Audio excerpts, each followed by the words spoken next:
Kung tututukan kita ng baril, papasukin ko bahay mo na may baril ako. Nag-warning shot ka, pinutukan kita pabalik. Is it not an attack? Sorry but I don't think there's any question. The Senate is under attack. Kasi po itong si Senate President Alan Peter Cayetano ay parang pinagbibintangan siya ngayon na siya po yung nag-o-orchestrate sa nangyari kahapon. O, para bang akala siguro nila na gagawin yun ni Senator Alan Peter Cayetano na yung putukan, para bang pinagdudahan pa siya.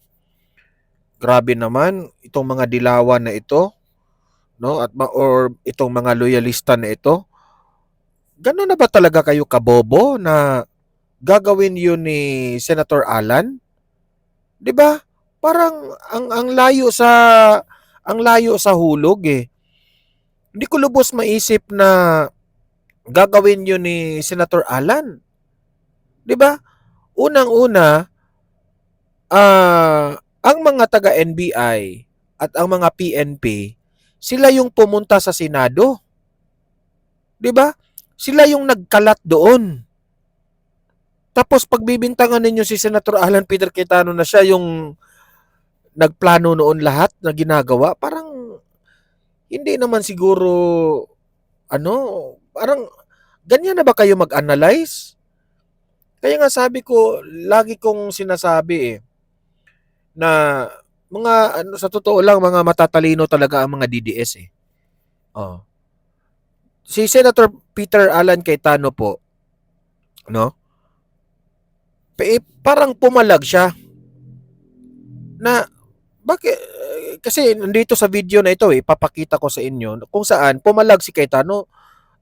Sabi ni Cayetano, do you think nagagawin ko yung ganyan? Wala akong history na gumagawa ng mga propagandang ganyan. Siguro ang mga dilawan at mga loyalista, ganyan yung mga ginagawa ninyo. Kasi sa totoo lang, no, ako po'y naniniwala na itong mga, yan si Soto, yan si Tulfo, yung mga Tulfo na yan, they are very insecure sa mga DDS. They are very insecure sa mga senators who are aligned with the Dutertes. Unang-una, no? Sa totoo lang, itong si Tulfo lang ito tahimik-tahimik lang ito, pero may pangarap rin itong maging presidente ng Pilipinas. Itong yan, si Soto, may pangarap yan. Si Tulfo, itong si Raffy Tulfo, may pangarap din yan eh. Imagine niyo, sabi ng mga ang mga supporters ng Tulfo na si Tulfo raw merong 30 million subscribers sa YouTube. Yan ang argumento nila na kapag itong si Tulfo kakalabanin niya itong si VP Sara sa pagka-presidente, saan raw pupulutin itong si VP Sara? Sabi ko. Sa totoo lang, nakakatawa yung argumento na yan.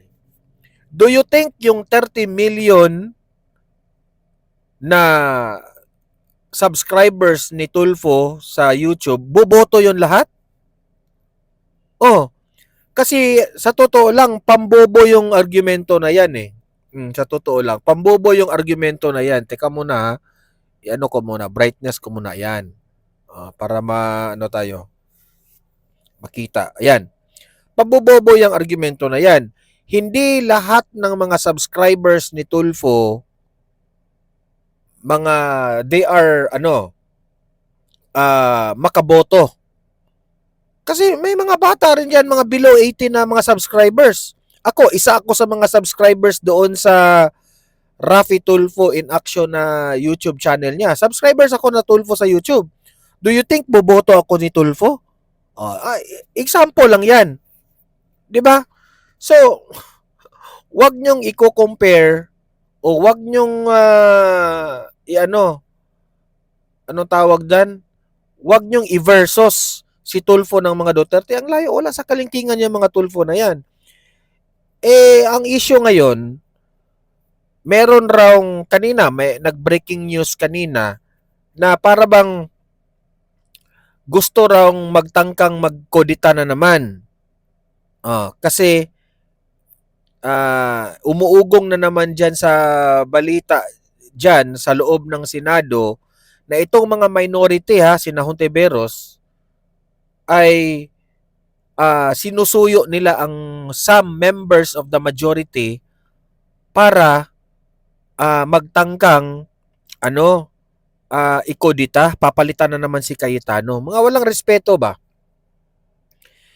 3 days pa nga si si Cayetano na naging Senate President, ang argumento nila magulo na raw 3 days pa lang.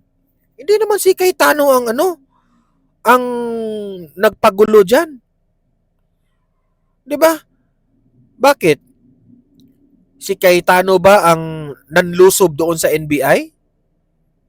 Naghamon ba si Cayetano ng NBI na, "Oy, mga taga-NBI, halik kayo dito sa sa Senado, PNP, halik kayo dito sa Senado, tayo, magbanggaan tayo." Wala namang ganong sinabi si Cayetano. Sila yung lumusob doon sa Senado, sila yung nanggulo. Tapos pagbibintangan niyo si Cayetano. 'Di ba? So yan po ang ating pakikinggan ngayon, itong statement ngayon ni Senator Alan Peter Cayetano. Official press media briefing po ito sa nangyari kahapon at sa mga posibleng mangyari in the future. Okay? Pero bago ang lahat guys, paki-like, paki-share, at sa mga hindi pa nakasubscribe, subscribe na po kayo. Okay? So heto, pakinggan natin si Senator Alan, Senate President, at magre-react po tayo. Okay? Matters, then questions.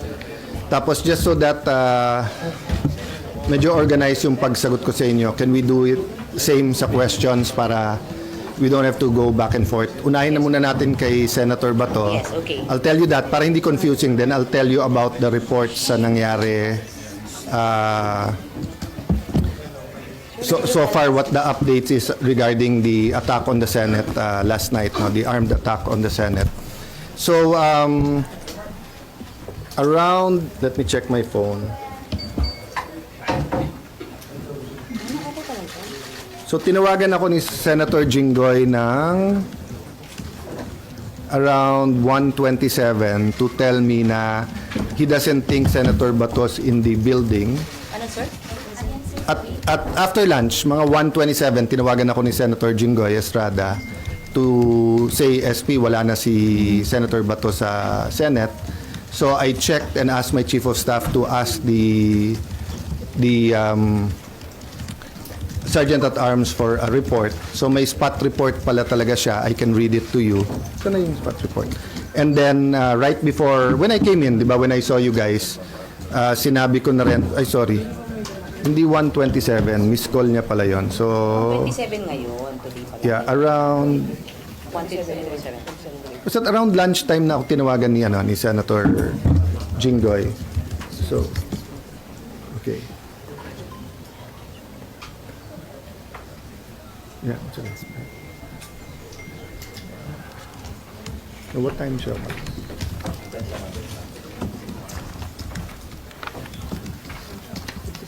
Yeah, what no, yung not the incident, yung pag-alis ni Bato. Ito. Okay. Yun yung dun kasi sa attack kagabi hindi pa tapos. So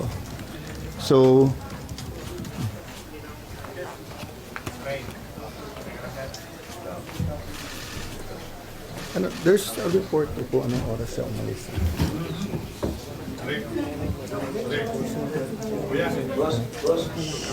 Ididetalye yan kung anong oras nakalabas si Senator Bato de la Rosa sa premises ng Senado para malinaw.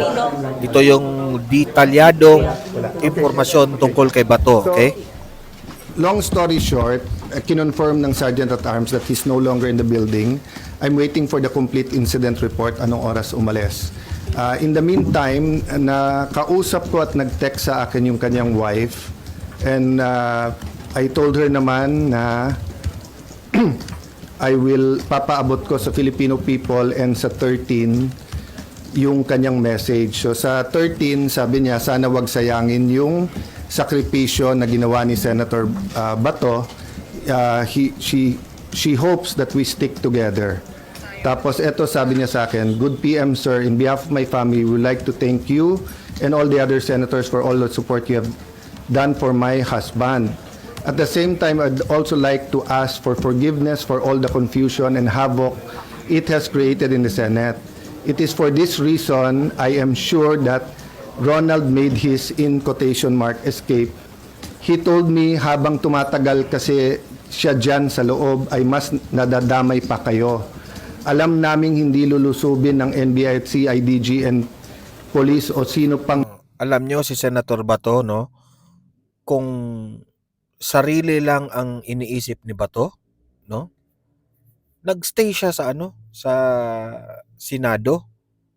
Kasi mantakin nyo, nasa loob siya ng Senado. Kung tutuusin nga,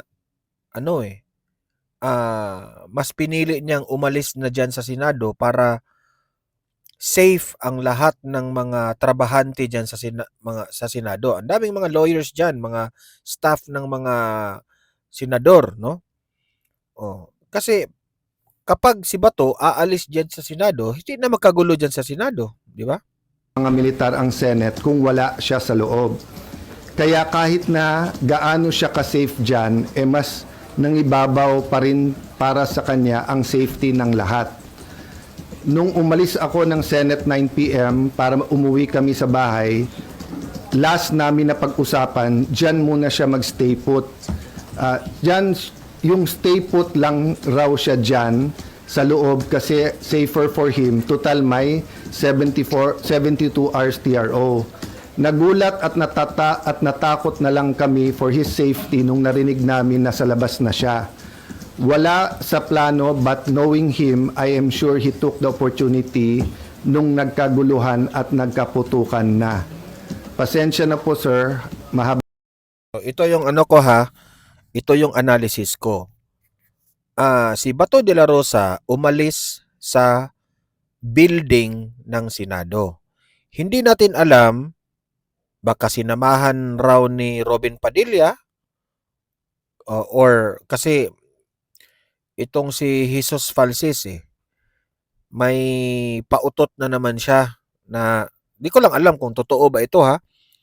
Nakita raw, meron raw mga nakakita kay Robin Padilla sa airport sa NAIA Terminal 3. Hindi natin alam. Kung totoo yan, baka si Senator Bato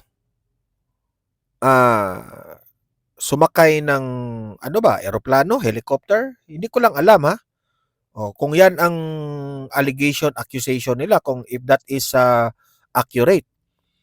But ako naniniwala ako, ang daming mga kaibigan ni Senator Bato na pwede niyang manghiram siya ng helicopter. Pwede siyang babalik doon sa Mindanao, sa Davao. Okay? Gamit helicopter. Kasi po, para sa akin, hindi siya safe sa Luzon o sa Manila area. Okay? Hindi siya safe. Mas mabuti siguro kung babalik siya doon sa Davao. Okay? Kasi sino ba namang gusto na ikukulong ka doon sa Hague, Netherlands? 'Di ba? So yan siguro ang iniiwasan rin ni Bato na hindi siya magpapaapi dito sa mga dayuhan sa ICC. Tapos alam naman natin na ang administrasyon ngayon ni BBM, mismo ang kapatid ng presidente na si Senator Amy na ang nagsabi na yes, itong si Senator Amy, alam ko meron itong mga intelligence Mantakin nyo, sinabi ng kapatid niya, di umano sabi niya, na gawin ninyo ang lahat na hulihin ninyo si Bato. Wala nang pakialam ang kanyang kapatid na itong bangag na kapatid ni Aimee na kahit sino ang magurgor sa loob ng Senado basta mahuli lang ninyo si Bato. Mantakin nyo, imagine niyo yung the kind of president na si BBM na ganyan. 'Di ba? Si BBM is portraying na mabait. Pero sa totoo niyan, demonyo yung tao niya yan eh.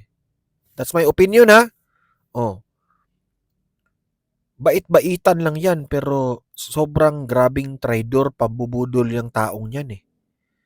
Okay? Yun ang paniniwala ko niyan. Pero wala na tayong magagawa. Presidente natin yan. Oh. E di syempre, ang mandato ng mga PNP, AFP, protect the president. Diba? Pero, wag naman sana, pagdating ng 2028, dapat, he has to, abide by the Constitution na magbotohan tayo. After 6 years ng pagiging presidente mo, the people will choose again kung sino ang presidente. And that is a fair game.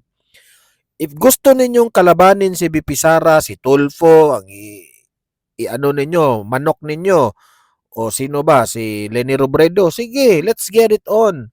Let the people choose. At kung sino yung nakakarami, that is called democracy. Irespeto natin ang boses ng taong bayan. The voice of the people is the voice of God. Kung sino yung pinipili ng taong bayan na maging presidente, destined yan. Ang Panginoon po ang nagplano niyan, hindi po tayo. Okay? That is the voice of God. So, this administration, ito, opinion ko ito, grabe ang galit nila sa mga Duterte. Madness talaga, sa totoo lang. Ako'y naniniwala ni Senator Aimee. He knows his kapatid. Kilala niya si BBM. Walang ibang taong makapag-describe at makapag-alam patungkol ni BBM kundi ang kanyang kapatid. 'Di ba? Walang iba. Alam na alam 'yan ng ni Aimee. Message ko, etc. Na I really do want to thank you and ask for your forgiveness and understandings. Ito lang ang paraan, hoping you find time to read this message, no? So what I did is I also asked the secretariat. They gave me a report. Up to this point in time, the promise of the NBI director na he will give me at least 2 things. One, a copy of the warrant officially transmitted, because he told me in front of the other senators na sa kotse lang niya, 3 senators were asking na ibigay na niya sa amin, but he looked at me and said, "Sir, pwede bang formal ko na lang i-submit tomorrow?" So that was Tuesday. It's Thursday, we still don't have it. And he promised me na ilalagay namin under his custody yung Siyam, pero magre-report ka agad about the manner that they tried to arrest Senator Bato. And number 3, in connection with number 2, a report dun sa ginulpi nilang isang member ng OSAA. Still 0 report from the NBI. So I'd like to clarify to everyone, we did not arrest Senator Bato.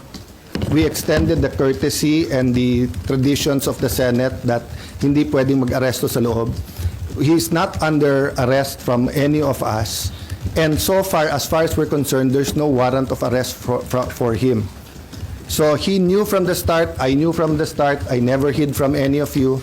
Anytime you ask me, nandiyan pa si Senator Bato, I answered you to the best of my ability. And I told you, nandiyan pa, tinanong nyo how long will he stay, as long as he likes, di ba? So he made that decision on his own. I found out when Senator Jinggoy called me. I had no idea last night because he came pa to see Sec John Vic. So I brought Sec John Vic sa taas, sa 5th floor, because ni-request nung isang staff na, "Sir, hindi pa alam sa 5th floor na secure na at hindi pa nila alam ang nangyayari. Baka pag umakyat yung mga pulis, baka may gulo. So I went up, medyo naka-vest at armado pa yung OSAA. So Sec John Vic asked them na lahat may barel, ibaba yung barel. We explained the situation that OSAA is still in charge inside but there's a joint investigation. Little did we know na hindi pa fully secured when we answered you because nga may na-aresto actually kagabi. 'Di ba? I think na-report nyo na lahat. So I just promised Sec John Vic that I'll wait for his report and that siya magsasabi sa details para nga walang misfire, miscommunication or accusation. But since someone close to me sent me a text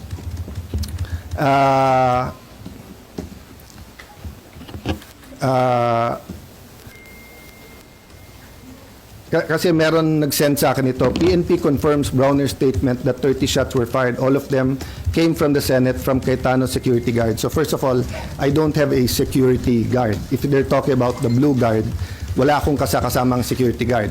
If they talking about my security, they're also from the PNP. I double check before going here. Walang nagpaputok sa kanila. Okay?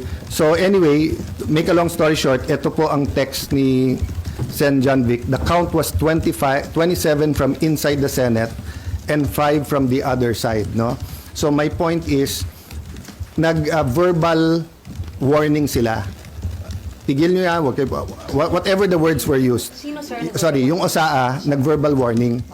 Hindi tumigil yung kabilang side from trying to get into the Senate. So nagpaputok sila in the air. Ang problema, nagpaputok pabalik. So eto, kung whoever the perpetrators was, di ba? Kasi nga, last night, bago umalis si Sec Remulla, sabi niya, so far they saw 1 bullet. So syempre, nakita ko yung mukha ng USAA, that's not possible. So someone showed me the video and man nga told me may live nga, di ba?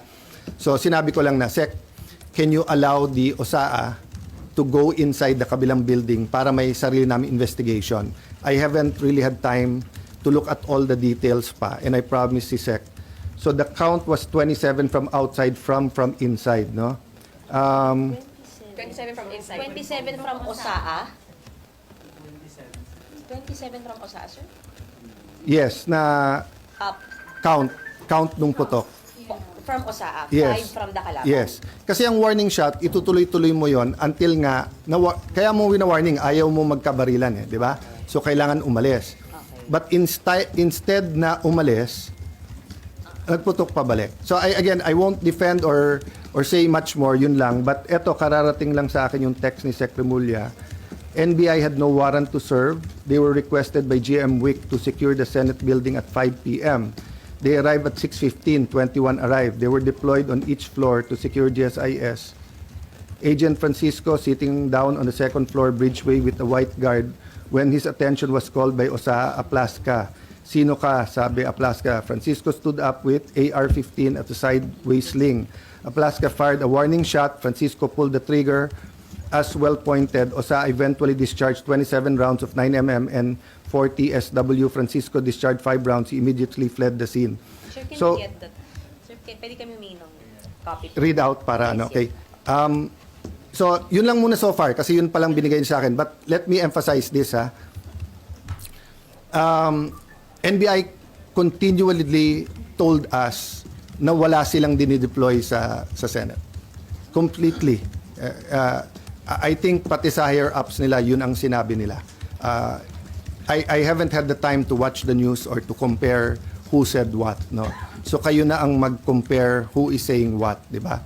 But time after time, in fact, Senator Loren got a text when we were having the caucus na sabi ni NBI Director, hindi daw niya sinabi na pinayagan sila ni Senator Soto. All the senators na kasama ko doon, napakarami, all said he did not only say it once, he said it 3 times. So, we can get to the truth if people tell the truth. Diba? But if the NBI is not going to be it's not going to treat this thing with candor, meaning just tell us the truth, may problema tayo. But I can tell you, I have faith in the PNP and the DILG. They gave me their word No? And for some, their word is not important, but I do believe kay General Nartates, Senate President Cayetano, no? Ito lang yung comment ko dyan. Huwag kang masyadong kampante na magpapaniwala dyan sa DILG, sa NBI, kasi hawak sila ni BBM. And alam naman po natin kung ano yung naging nangyari kay FPRRD. 'Di ba? Anong sabi nila dati? No? Hindi pwedeng arestuhin si Tatay Digong dito sa Pilipinas. Kasi bla bla bla bla bla bla bla bla bla kung anong mga binabanggit ni BBM. Pero anong ginawa nila? Hinuli pa rin nila. Okay? So, yun lang ang sa akin. Ang hirap ng paniwalaan ang administrasyon na ito. Ha? Kasi, nangyari na ito dati. Si BBM, traidor yan. Yun ang akin opinion ko yan. PNP and kay Sec Remulla, nung sinabi nilang lalabas ang totoo dito, I believe in the word that they've given. No? Let me have a drink of water tapos question. Sir, to be sure lang, the 27 came from Sir, sorry nakita ko po kasi sir, na ang nagpaputok po kahapon, OSAA and yung armed na Marines.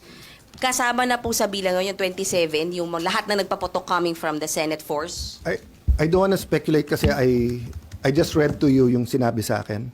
But kasi may nakita din ako na report or something sa Facebook. I haven't verified na the Marines were here to support but did not fire. So I'll wait for the report naman ng OSAA after meeting you. Ayoko kasi OSAA naman is under my jurisdiction, so I'll have them explain what they found so far. So right now, sir, the 27 we can say are from OSAA lang? Yun ang report ni Sec. John Vic. Okay. The 5 came from the Kalaban? Yes. Pataas, sir, or towards OSAA? Yun ang hindi ko masagot. Okay. May Sir. isang bullet daw, may isang bullet daw sa taas. And then the rest? Or? Kasi nga last night nung naghiwalay kami, so far daw isa pa lang, Tapos eto kasi sinabi ko kay Sec Remulla, I'll make sure na yung commitment ko not to influence or walang political angle yung aking explanation ng investigation. But he sent me that text na so far yun yung report niya. So I'll send it na to you paano mo na lang. Sir, wala pang sinabi si General Blanca kung nasaan yung NBI, kung nasa GSIS side o nandito sa Senate.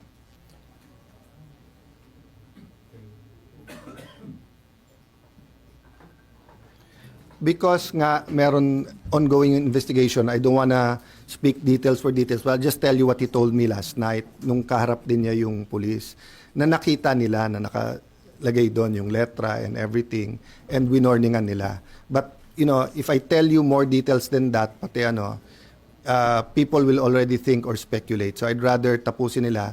Ang sabi sa akin ni Sec. John Vic, bina-backtrace nila. They got a lot of IDs. The guy na bumalik, pinabalik daw siya para kunin yung bag. Puno ng maraming IDs sa bag. So they got his fingerprints, bina-backtrace niya. When I left, they were bringing him to Pasay for inquest. So I haven't gotten the report. Unfortunately, pinauwi namin lahat ng lawyers kasi nung sinabing clear na, nakiusap din yung mga police so that their work is easier, paalisin na. But can I just mention this, guys, di ba?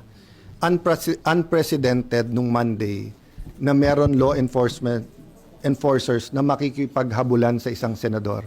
Unprecedented yan. That never happened in the Philippines. Secondly, taking away coup d'etats, di ba? First time then, in my view, na may ganun armed attack. And hindi sila tumakbo, They were somehow holding their ground. All of you were here, di ba? So there's a speculation na gobyerno yun, there's speculation, may nagsasabi, kami daw ni Bato nagplano, or kanina tinanong nyo. Legitimate question yung tanong nyo. Diversionary. If it was a diversionary tactic, it was crazy. Why? When you did that, lalong dumami yung tao dito Lalong dumami yung police. That's why nga Sec. John Vic wanted to go upstairs to make sure it's okay. But nung kausap ko yung anak, his tired, etc., I respected that. Sec John Vic respected that. But kagabi, bumaba pa si Senator Bato. Pero sir, Bumaba pa siya para magpakita eh. That was the last time I saw him. Go ahead. pero SP, di ba, sa binasa niyo po, inamin po ng asawa ni Senator Bato na he used that commotion, ano yung nangyari, para makalabas ng Senate. I will not interpret because sabi niya baka. Because he did not escape during after. But ang sabi din kasi nung asawa niya, after niya nakita na someone will go so far as lusubing a Senate just to get him, that's why he did it. Kasi kung if I was in his shoes, I will escape when it's least expected. But again, mali yung word na escape because there's no warrant eh. Di ba? There's no warrant. So, he's free to go. When you, for example pumunta ka sa simbahan at sabihin mo, I'm seeking sanctuary. Pag gusto mo nang umalis, pwede kang umalis. It happened kay June Lozada. He slept on my couch on the 5th floor. And then, nung sinabi, doon na lang siya sa mga madre. And then, sinabi, doon na lang siya sa Lasal Green Hills. Lumipat siya doon.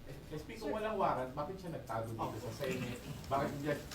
Because hinabol siya ng mga NBI na walang warrant. So, I'm not saying as a fact walang warrant. Excuse me. I'm saying they did not present the warrant to us. And I'm waiting for it. They did not give us. If they gave me the warrant, my advice could have been different. So, same. Ang sa akin doon, layunin ng mga NBI, hindi papasukin si Bato kasi at that time, nagkodita. They don't want numbers. Pero si Bato, pinili talaga niyang makapasok kasi he wants to vote. Kasi takot sila sa impeachment ni BP Sara. Ngayon na majority yan, mahirap na yan uusad yung impeachment, di ba? Kayo nag-seek sanctuary dito. Sabi niyo, sir, media kami, inaaresto kami, wala namang warrant. I talked to the police. Ba't niyo hinahabol? Wala, sir. Or may warrant. Nasaan ang warrant? Wala. Sabihin ko, dito muna kayo sa Senate. 3 days later, wala pa rin yung warrant. Sabihin mo, boss, gusto ko nang umuwi. Umuwi ka na. Diba? So that's the reality. Is it the best? I want him to attend each and every session. I want him to be there. I told him last night, Sen Bato, sana you can attend the impeachment. It's his constitutional duty. Last follow-up then. SP, do you still consider it as an attack when you mentioned kahit marami na rin kami na una pong nagpaputok ng warning shot yung OSAA, hindi yung sabi lang. Okay. Kung tututukan kita ng baril, papasukin ko bahay mo na may baril ako. Nag-warning shot ka, pinutukan kita pabalik. Is it not an attack? Sorry but I don't think there's any question. The Senate is under attack. Was under attack. All of you, your lives were in danger last night. I know it's your job to ask a question, but you will tell me, pagka may nagpaputok na warning, hindi under attack yon? My God. We're a democracy. This is the Senate of the Philippines. Please naman. Di ba? Yeah. What do you think happens when there's no democracy? Who's the first casualty? The media.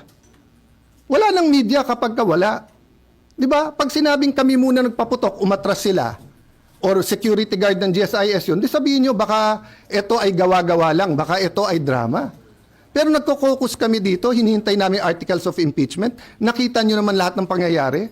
Napakagaling ko naman mag-orchestrate ng lahat na yan. Kaya kong papuntahin dito mga armadong grupo. You know my history. I've been in government since 1992. Do you have any history of doing that? O sa Taguig, have we done anything like that ever? No, so, excuse me, I mean, I'm not taking offense at the question, but, you know, if you have any doubt, you're doubting our democracy, you're not doubting my statements. Ko lang, sir. Yung kalaban po, pwede na natin sabihin na, sir, sinabi kasi ni Senate Sec Dong Mendoza right after the shots were fired last night, na perceived NBI. Are you ready to say that na perceived NBI yung kalaban? Nasabi naman ni Sec Dong yon, at sabi ko sa kanya, I don't blame you for giving them the information on the ground. And Mayan, you ask the right questions. Tama yung direction nyo, etc. But I'll be very fair. When the President called to check how we are, and when the President said, it's not government, it's not the AFP, it's not the PNP, it's not the NBI, Of course, he's the president. I'll give him the benefit of the doubt. I'll assume. But I told him, but Mr. President, we have a bad experience sa NBI. They haven't been truthful with us. Having said that, Sec John Vic assured me, walang whitewash to. So he told me some of the information even before we got home kasi I'm sorry for the reaction but you know, people risked their lives yesterday. One of our nagugulpi na yung isang usa, the others could have done this. What I want to prevent is that, you know, there are certain things in life na may red line yan. 'Di ba? 'Di ba yung you don't, you know, you respect your parents, unahin mo yung mga tatanda, pida, 'di ba? Pero kung yun ay mga normal na kabastusan, 'di ba? But you don't attack Malacanang. You can march, you can protest. You don't burn down the Supreme Court and you don't attack the Senate in an armed manner. 'Di ba? It was 100% an attack. If it turns out sa investigation na sira ulo lang 'yon, na he lost his mind, then a question ko, how did he get the IDs? How did he get in? How did he get? If it was government, then I'm sure the president will act upon it, 'di ba? So I don't know right now and I don't want to give details, but yung binasa ko sa iyo, galing na kay Sec John Vic 'yon. So at sinabi niya, NBI 'yon. Oh. Sir, sinabi ni Sir John Vic? Yeah, NBI? So, my staff was just pointing out that there's still difference between yung sinasabi ng PNP or ni Sec John Vic at yung sinasabi ng USAA. That's normal in the investigations. That's why sabi namin, mag-joint investigation tayo. So far, I do not have a reason to not believe Sec John Vic. Why? First, nung nakita yung bag at sinabing, pag nabalikan yan, mahuhuli natin or paamoy natin sa aso kung may barel, he didn't have to tell me that. But he did at may nahuli. Okay. Secondly, lahat ng request niya, pinagbigyan ko. Umikot yung mga police, disarm yung iba natin tao dito. Yung hiningi niya na i-sweep yung floor by floor. Yung hiningi niya na i-secure yung CCTV. Lahat ng mga hiningi ko sa kanya pabalik. CCTV nung kabila, nung GSIS, ibigay sa atin. Yung before he left, sabi ko, sir, step by step, keep us informed. So, but that's the problem nga, 'di ba? So, I'm hoping magkatugma lahat. So sa report natin, ano yung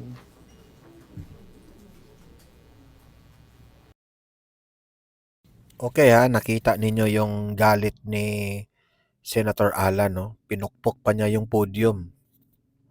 Hindi naman talaga maiwasan yung galit niya kasi mantakin nyo, nagtatrabaho ka lang ng maayos dyan sa Senado, naghihintay sila sa articles of impeachment, tapos ganun yung nangyari.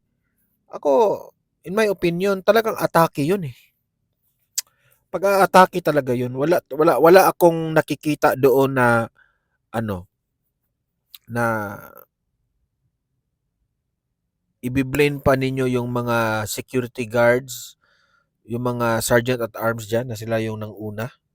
Hindi naman siguro sila, let us say, yung mga usaa yung mga nangunguna pero bakit nila nagawa yun? 'Di ba? In the first place, ang NBI, wala po silang respeto. Binaboy nila ang Senado. Okay? Para lang makuha nila ang kanilang gusto. Kasi hindi mo na mapagkakatiwalaan na sabihin nila na hindi naman namin aarestuhin si Bato, hindi na mapagkakatiwalaan yan. Kasi ginawa na nila yan. Itong administrasyon na ito, ginawa na nila yan kay Tatay Digong eh. Okay? So, ang hirap na magtitiwala ka tapos gagawin na naman nila tapos tingnan nyo, nung time na in-investigate yung kay Tatay Digong, ang daming palusot ni Rimulya. 'Di ba? At that time si DOJ pa 'yon eh. DOJ DOJ Boying Rimulya. Ang dami nilang palusot. Ang daming palusot ni Torre. Oh, sino pa? Ang dami, di ba? Oh, ayaw natin 'yan. Hindi naman talaga ni ang administrasyon na ito, ang mga appointed secretaries ni BBM, hindi naman nila yan aaminin eh. What the president wants, itong si BBM, the president gets. Yan ang sabi ni Saldico, di ba? O, kung maalala ninyo. So, mahirap yan. Okay? So, kayong mga audience ko dito sa Donmar TV, libre kayong mag-comment, mag-react sa inyong opinion, ano ang masasabi nyo tungkol dito. Naniniwala ba kayo sa mga sinasabi ni Senator Alan Peter Cayetano? Mag-comment kayo, ha? Babasahin natin yan sa comment section. At paki-like na lang at paki-share sa mga nanonood, okay? Para makatulong tayong aabot ito sa malawak na audience, no? Sa mga Pilipino. At sa mga hindi pa nakasubscribe, subscribe na po kasi libre lang ang mag-subscribe. Walang bayad yan. Updated pa kayo. Okay? See you in my next video. Have a great day. Have a great night. God bless po sa ating lahat. Mabuhay ang Pilipinas and God save the Philippines. Bye-bye.